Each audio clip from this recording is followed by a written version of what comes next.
Hal-hazırda Türkiyədəyik. Baxın burada Safiyə Baldi bilirsiniz bu firmanın mallarını satırıq. Tuçina bilirsiniz bu firmanın mallarını satırıq. Burada biz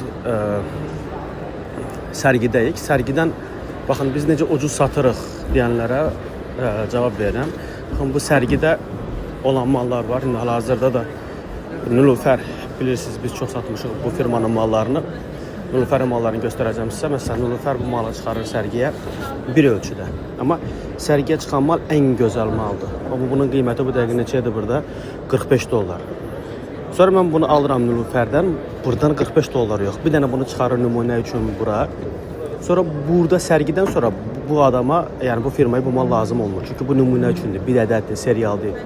Sonra mən bu bir ədədi məsələn 45 dollarlıq bu nümunə üçün tikilən ən gözəl ayaqqabını bu yox, yəni digər ayaqqabılar fərqi yox, hansı olur olsun.